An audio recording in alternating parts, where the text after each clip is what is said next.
Goedemorgen. Het is al heel betiert. Jelwe seizen. We hebben er al een hele mooie rit op zitten. We hebben al mooi door de natuur west. Welkom op de Oelersprong.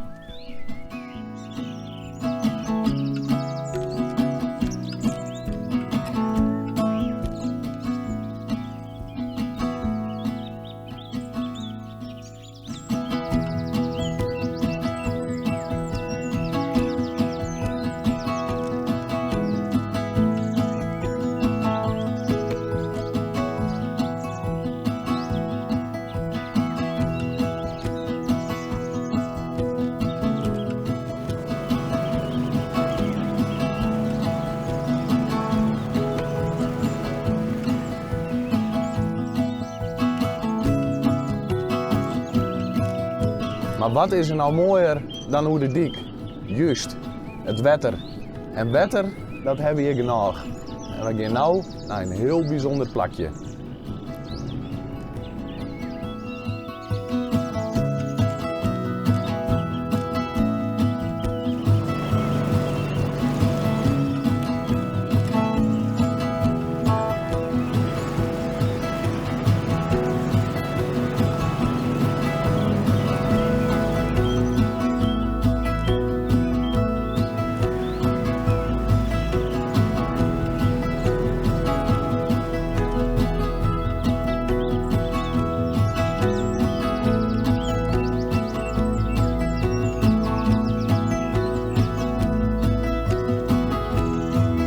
Zo, dat wie een mooi stukje varen. Wij moesten er betiert voor u bij komen, maar dan heb ik iets moois. De mooiste beelden, die krijgen we natuurlijk meaans betiert. En ik wil hem graag meenemen naar de Oelersprong in. Welkom.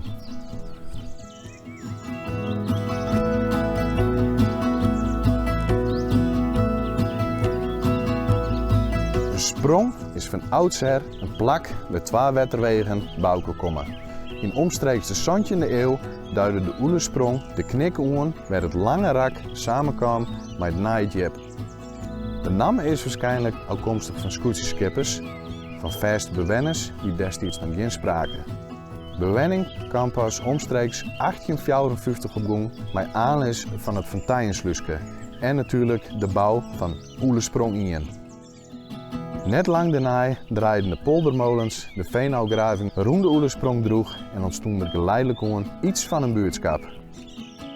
En nog altijd in de oksel van de 2 wetterwegen, al werd de gedempte lange rak een stuk smaller.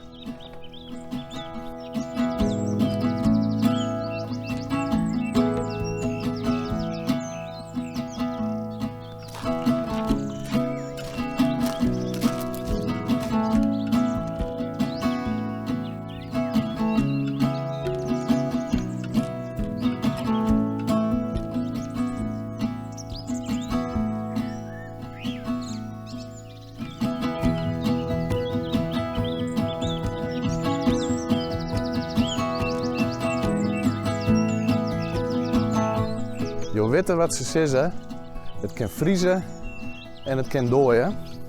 Maar zodra dat het hier begint te vriezen, dan is de ijsclub van de Oelersprong drok in de weer.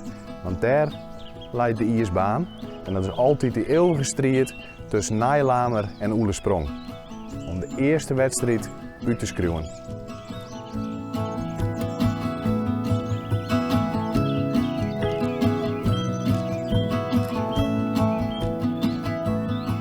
En misschien steek jou hier straks wel te verwelkomen. En een object als deze, dat vraagt natuurlijk om meer informatie. Maar dat verschaf ik jou graag op een oor en een rustig moment.